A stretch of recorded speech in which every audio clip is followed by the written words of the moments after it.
Assalamualaikum dear students. Today we will discuss about the Bernoulli's equation. ये एक बहुत ही interesting और इम्पोर्टेंट टॉपिक है, जो हमारा लास्ट टॉपिक है और इसके बाद इसकी एप्लीकेशंस हैं। असल में बर्नौली इक्वेशन जो है ये हमें क्या बताती है? ये रिलेट करती है एक रिलेशन को, किस किस को? बर्नौलीज इक्वेशन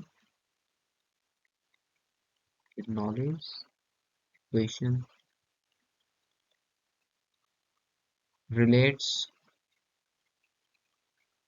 अच्छा स्टूडेंट्स, किस किस को ये रिलेट करती है? ये हमारे पास प्रेशर को,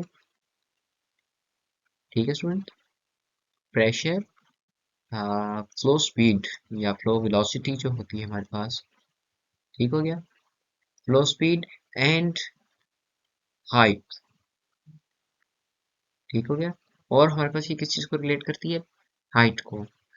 जिस तरह आपके सामने एक फिगर बनी हुई है, अगर हमारे पास ये रेफरेंस पॉइंट है, ठीक है स्टूडेंट्स, और इधर से देखें जो फर्स्ट इसकी अब जो हम डेरिवेशन करेंगे उसमें मैं आपको थोड़ा क्लियर करके बताऊंगा कि हमारे पास एक फर्स्ट ऑफ ऑल तो आपने ये याद रखना है कि ये हम दोबारा जो अजम्पशन ले रहे हैं, हमारी अजम्पशन क्या है? Ideal fluid. अजम्पशन क्या है? Ideal fluid. Ideal fluid. जी स्टूडेंट्स, आइडियल फ्लूइड आपको पता है क्या होता है? सबसे पहले तो वो लेमिनर, क्या होगा? लेमिनर होगा।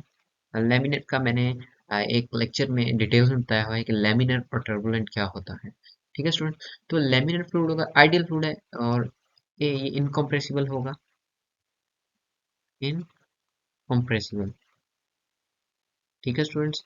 और हमारे पास क्या होगा? ये नॉन विस्कस होगा, मीन इसकी विस्कोसिटी जीरो होती है, क्योंकि आइडियल फ्लूइड है तो आइडियल फ्लूइड की जो विस्कोसिटी होती है वो हमारे पास क्या होती है? वो जीरो होती है, नॉन विस्कस। अच्छा स्टूडेंट्स, जो बर्नौलीज इक्वेशन है, बर्नौलीज प्रिंसिपल है, ये हमारे पास किस पे कौन से लॉ पे है डिपेंड कर रहा है? हमारे पास कर रहा है law of conservation of energy पे, law of conservation of energy, conservation of energy. तो चलिए वो आगे डिस्कस करते हैं कि law of conservation of energy पे कैसे डिपेंड कर रहा है। स्टूडेंट्स, अगर आपके पास एक ये फ्लो है, ठीक है, ये मैं एक पाइप बना रहा हूँ और इसके ये दो क्रॉस सेक्शनल एरिया जहाँ से फ्लूइड इन हो रहा है और आउट हो रहा है। अच्छा स्टूडेंट, लास्ट लेक्चर की तरह जिसमें हमने इक्वेशन ऑफ कंटिन्यूटी की थी, हमने कहा एक फ्लूइड एलिमेंट है जो नॉन यूनिफॉर्म है, ठीक है, साइज में क्या है? नॉन यूनिफॉर्म है, और यहाँ पे अगर वो इस साइज का है, आप स्टूडेंट्स आपको पता है कि अगर एक जो कोई चीज़ पड़ी हुई है, ठीक है, अगर कोई ऑब्जेक्ट है जो आपके पास एक एटमॉस्फेयर में है, तो उस पे जो प्रेशर लग रहा होगा वो हमारे पास किसके बराबर होगा?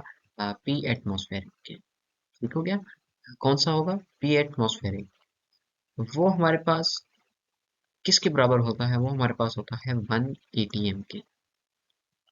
तो स्टूडेंट्स अब ये देखें, पाइप के दोनों एंड्स क्या हैं? ओपन है। हमारे पास क्या है? Open ended pipe, open and pipe, ठीक हो गया। अब यहाँ पे, और ये आम एटमॉस्फेयर में पड़ा हुआ है, तो यहाँ पे देखें प्रेशर जो लग रहा होगा वो कौन सा होगा? हमारे पास पी एटमॉस्फेयर है, ठीक है स्टूडेंट्स। तो यहाँ पे भी हमारे पास कौन सा प्रेशर लग रहा होगा? पी। और स्टूडेंट्स, अगर मैं ये एक रेफरेंस पॉइंट ले लूँ जिसमें मैंने प्लेन ड्रा किया था, ये मेरा वाई एक्सिस और ये मेरा एक्स एक्सिस है, तो देखें ये जो इसकी इस फ्लूइड की हाइट होगी यहाँ से, ये हमारे पास कितनी होगी? h1, okay students. और जो ये वाला फ्लूइड है इसकी हमारे पास हाइट कितनी होगी? इसकी हाइट होगी हमारे पास h2। तो स्टूडेंट्स, जो ये डिफरेंस आ रहा है हमारे पास हाइट का, ये जो हाइट का डिफरेंस आ रहा है ये मेरे पास किसके बराबर होगा? h के, ओके स्टूडेंट्स। अच्छा ये h के बराबर है, फिर मैं कहता हूँ कि जो फ्लूइड ने डिस्प्लेसमेंट कवर की है, फ्लूइड ने डिस्प्लेसमेंट कवर की है, ये मेरे पास डेल x1 के हैं, जो इनलेट पे है, ये इनलेट है, और ये क्या है? ये मेरे पास आउटलेट है, मैं मेंशन कर देता हूँ। और ये जो एरिया है मेरे पास स्टूडेंट्स A1 के बराबर है, और ये वाला जो एरिया है ये मेरे पास किसके बराबर है? ये वाला एरिया मेरे पास A2 के बराबर है। अच्छा स्टूडेंट्स, अब ये देखें कि जो यहाँ पे वेलोसिटी होगी, क्या होगी, जो यहाँ पे वेलोसिटी होगी, क्योंकि एरिया कम है और वेलोसिटी हमारे पास यहाँ पे ज़्यादा होगी, तो वो क्या होगी, v1। और यहाँ पे मेरे पास जो वेलोसिटी होगी वो कौन सी होगी, v2। ठीक है स्टूडेंट्स। अच्छा, ये जो डिस्प्लेसमेंट यहाँ पे कवर कर रहा है वो डेल x1 है, और यहाँ पे जो ये डिस्प्लेसमेंट कवर कर रहा है ये मेरे पास क्या है, डेल x2। Okay students. अच्छा, अब मैं जो आपको मैंने बताया था कि ये किस प्रिंसिपल पे काम करती है बर्नौली इक्वेशन, वो है law of conservation of energy. Law of conservation, पहले मैं आपको ये एक्सेस रेफरेंस बता दूं कि ये मेरा एक्स पॉजिटिव है और ये मेरा क्या है, y positive. Law of conservation of energy. ठीक है स्टूडेंट्स। तो अब देखें, जो मेरे पास वर्क होगा यहाँ पे, वो कौन सा वर्क हो सकता है। एक तो हमने जो वर्क लेना है वो, जो हमारे पास कंजर्वेटिव फोर्स हैं उनका वर्क नहीं लेना। कंजर्वेटिव फोर्स हमारे पास कौन सी होती है, कंजर्वेटिव फोर्स हमारे पास यहाँ पे कौन सी होगी, यहाँ पे कंजर्वेटिव फोर्स स्टूडेंट्स हमारे पास वेट होगा। हमारे पास क्या होगी, वेट होगी। अब नॉन कंजर्वेटिव फोर्स ये जो वो कौन सी होगी जो हमें लेनी है, वो हमारे पास वर्क होगा जो प्रेशर की वजह से जो वर्क हो रहा है। किसकी वजह से, प्रेशर की वजह से। तो यहाँ पे मैं कहूँगा कि यहाँ पे जो वर्क है हमारे पास वो कंजर्व है। W is equal to del E, mean जो हमारे पास वर्क हो रहा है, और ये डेल ई क्या है, मेरे पास सम है किसका, काइनेटिक एनर्जी का प्लस पोटेंशियल एनर्जी का। किसका, और पोटेंशियल एनर्जी को मैं यू से डिनोट कर रहा हूँ, चैप्टर 4 में मैं ऑलरेडी आपको बता चुका हूँ। ठीक हो गया स्टूडेंट्स। तो हमारे पास जो वर्क है ये किसके बराबर है, sum of kinetic energy plus sum of potential energy, क्योंकि देखें फ्लूइड मूव कर रहा है तो उसकी वजह से हमारे पास क्या है, काइनेटिक एनर्जी।